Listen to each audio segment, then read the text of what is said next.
guys, it's John here from InfoHut again. Now today's test is an iPhone 7 waterproof test. So let's get started. First up, this is the iPhone 7 Plus. So everything's exactly the same with the seals on the actual iPhone 7 and 7 Plus. Both are pretty much identical except for the rear camera. So here goes. Now this is just, I would say probably the water temperature is about 18 degrees Celsius. So it's not hot, not cold exactly. Now from what the IP, I think 67 standard says, is that it can last under water for about 30 minutes in fresh water, and Apple has labeled this as splash proof and water resistant. So according to the standards, I'll put that at the end and in the description what it means exactly, and there'll be more of an explanation. So as you can see, it still takes calls. I'm calling from my home number, obviously. Now it's pretty hard to actually try to answer a call, but you'll see that the phone does still vibrate. The touch capacitor is actually hard to operate due to the fact that I've got gloves on, so I'm trying to push it in a way that it does work. With fingers it actually does work, but obviously when you do get it in water, the last thing you want to be doing is going through your menus and stuff like that. So as you can see, there is no visible signs of actual water going through. You can see me rubbing off things at the top, as I could see actual bubbles. I thought that might have been something under the screen, but it's just actual bubbles on the outside in the way it went in. So it's very, very stable, as I thought Apple would make it. And you have to remember that Apple are mass producing this item, so they have to take into account a lot of the worst case scenarios to avoid any type of backlash. Now what I'm going to do is, further on, as I did realize that most situations where people do get water damage is the occasion where they do drop it in a pool, and they quickly pull it out, or on most occasion it's stuff like drinks, wine and soda and coffee that does get spilt on there. So what I've noticed is that from previous phones I have seen that do have damage from liquid, is that stuff like soda, it's very sugary, and it creates like a syrup on the inside. So what I'm going to do is get some Fanta and just pour a bit. I have diluted it obviously with this water, so it's not going to be as sticky as possibly spilling a glass on there. But saying that, I doubt that most people will be submerging their phones for as long as I have now. So we'll just pour some in.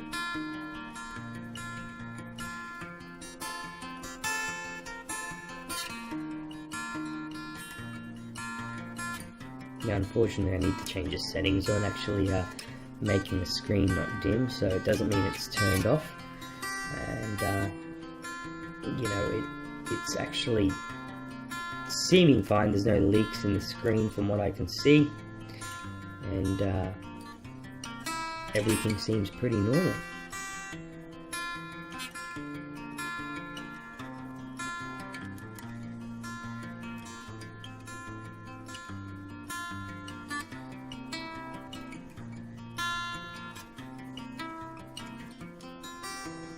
And there we go, I've just quickly fixed it. So now the next step is I'm going to put a bit of water, and I am putting obviously some hot coffee. It's actually a bit of black espresso with a little bit of milk. So the thing is, it is actually hot from the kettle, so it is a bit diluted, and you'll see that in the pour.